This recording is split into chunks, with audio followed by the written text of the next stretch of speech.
Big Boss Kannada season 11ರ runner up Trivikram ಸದ್ಯ ಕಿರುತೆರೆಯಲ್ಲಿ ಸಖತ್ ಬ್ಯುಸಿ ಆಗಿದ್ದಾರೆ. ಕಲರ್ಸ್ ಕನ್ನಡ ವಾಹಿನಿಯ ಮುದ್ದು ಸೊಸೆ ಧಾರಾವಾಹಿಯಲ್ಲಿ ಕಾಣಿಸಿಕೊಳ್ಳುತ್ತಿದ್ದಾರೆ. ಈ ಮಧ್ಯೆ ಅವರಿಗೆ ಬಂದಿರುವ ಕ್ರೇಜಿ ಪ್ರಪೋಸಲ್ ಬಗ್ಗೆ ತ್ರಿವಿಕ್ರಮ್ ರಿವೀಲ್ ಮಾಡಿದ್ದಾರೆ. ಏನದು ಲವ್ ಕ್ರೇಜಿ ಪ್ರಪೋಸಲ್? ತ್ರಿವಿಕ್ರಮ್ಗೆ ಮದುವೆ ಪ್ರಪೋಸಲ್ ಮಾಡಿದ್ಯಾರು?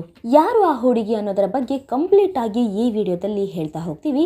ಆದ್ರೆ ನೀವಿನ್ನು ಜಗತ್ತಿನ ಕತೆ ನಿಮ್ ಜೊತೆ ಚಾನಲ್ಗೆ ಸಬ್ಸ್ಕ್ರೈಬ್ ಆಗಿಲ್ಲ ಅಂದ್ರೆ ಈಗ ಸಬ್ಸ್ಕ್ರೈಬ್ ಆಗಿ. ಹಾಗೆ ಇನ್ನೂ ಹೆಚ್ಚಿನ ಮಾಹಿತಿಗಾಗಿ ಬೆಲ್ ಐಕಾನ್ ಪ್ರೆಸ್ ಮಾಡೋದನ್ನ ಮರಿಬೇಡಿ. ಹೌದು, ತ್ರಿವಿಕ್ರಮ್ ಅವರಿಗೆ ಕ್ರೇಜಿ ಲವ್ ಪ್ರಪೋಸಲ್ ಬಂದಿದೆ. ನಟ ತ್ರಿವಿಕ್ರಮ್ ಅವರಿಗೆ ಬಂದಿರುವ ಕ್ರೇಜಿಯೆಸ್ಟ್ ಪ್ರಪೋಸಲ್ ಬಗ್ಗೆ ಮಾತನಾಡುತ್ತಾ, ಕ್ರೇಜಿಯೆಸ್ಟ್ ಪ್ರಪೋಸಲ್ ಅಂತೇನಿಲ್ಲ, ಪದ್ಮಾವತಿ ಧಾರಾವಾಹಿ ಟೈಮಲ್ಲಿಯೇ ರಕ್ತದಲ್ಲಿ ಲವ್ ಲೆಟರ್ ಬರೆದಿದ್ದು ಎಲ್ಲವೂ ಆಗಿ ಹೋಗಿದೆ. ಈ ಹಿಂದೆ ನಾನು ಯಾರಾದರೂ ಒಳ್ಳೆ ಬ್ಯಾಕ್ ಗ್ರೌಂಡ್ ಇದ್ದರೆ ಸಾಕು, ಮದುವೆ ಆಗ್ತೀನಿ ಅಂತ ಹೇಳ್ತಿದ್ದೆ. ಆ ರೀತಿ ಒಂದೆರಡು ಮದುವೆ ಪ್ರಪೋಸಲ್ ಬಂದಿತ್ತು.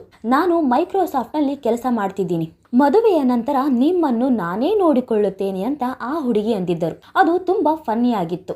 ನಾನು ಯಾರಿಗೂ ಆ ರೀತಿ ಸೀರಿಯಸ್ ಆಗಿ ಹೇಳಲಿಲ್ಲ. ಜೀವನದಲ್ಲಿ ಕೆಲಸಗಳು ಮುಗಿಸಿಕೊಂಡು ನಂತರ ಮದುವೆ ಆಗೋಣ ಅಂತ ಯೋಚಿಸಿದ್ದೇನೆ. ಸದ್ಯಕ್ಕೆ ಮದುವೆ ಆಗುವ ಯಾವುದೇ ಪ್ಲಾನ್ ಇಲ್ಲ ಎಂದು ಇತ್ತೀಚೆಗೆ ನೀಡಿದ ಸಂದರ್ಶನವೊಂದರಲ್ಲಿ ತ್ರಿವಿಕ್ರಮ್ ಹೇಳಿಕೊಂಡಿದ್ದಾರೆ. ತ್ರಿವಿಕ್ರಮ್ ಮದುವೆ ಯಾವಾಗ ಅನ್ನೋದೇ ಅವರ ಅಭಿಮಾನಿಗಳಿಗಿರುವ ಕುತೂಹಲದ ಪ್ರಶ್ನೆಯಾಗಿದೆ. ಈಗಷ್ಟೇ ಕೆಲಸ ಶುರುವಾಗಿದೆ.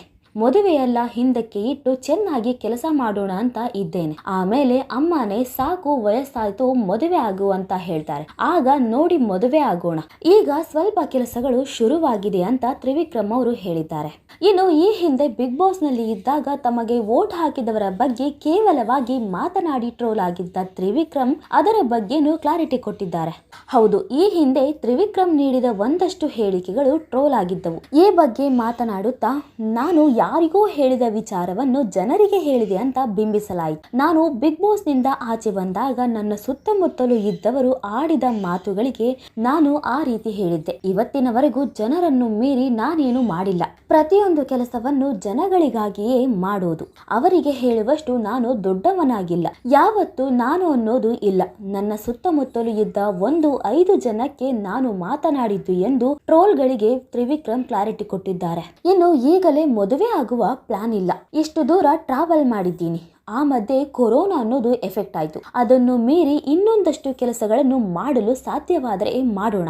ಈಗ ಒಂದಷ್ಟು ದೊಡ್ಡ ಡೈರೆಕ್ಟರ್ಗಳು ಕಾಲ್ ಮಾಡುತ್ತಿದ್ದಾರೆ. ಪಾತ್ರಗಳಿದೆ ಮಾಡುವಂತ ಕರೆಯುತ್ತಿದ್ದಾರೆ. ಇನ್ನೊಂದಷ್ಟು ಡೈರೆಕ್ಟರ್ಗಳು ಬಂದು ಕತೆಗಳನ್ನು ಹೇಳುತ್ತಿದ್ದಾರೆ. ಇದನ್ನು ಮಾಡೋದಕ್ಕೆ ನನಗೆ ಇನ್ನೊಂದು 2-3 ವರ್ಷ ಸಮಯ ಬೇಕು. ಜನ ನನ್ನನ್ನು ಬಿಗ್ ಬಾಸ್ ನಲ್ಲಿ ನೋಡಿ ಇಷ್ಟಪಟ್ಟ ರೀತಿ ಇನ್ನೊಂದೆರಡು ಸಿನಿಮಾದಲ್ಲಿ ನನ್ನನ್ನು ನೋಡಿ ಇಷ್ಟಪಟ್ಟ ಮೇಲೆ ನನ್ನ ಜೀವನ ಸಾರ್ಥಕ ಆಯ್ತು ಅಂತ ಅವತ್ತು ಮದುವೆ ಆಗುತ್ತೇನೆ ಎಂದು ತ್ರಿವಿಕ್ರಮ್ ಹೇಳಿಕೊಂಡಿದ್ದಾರೆ.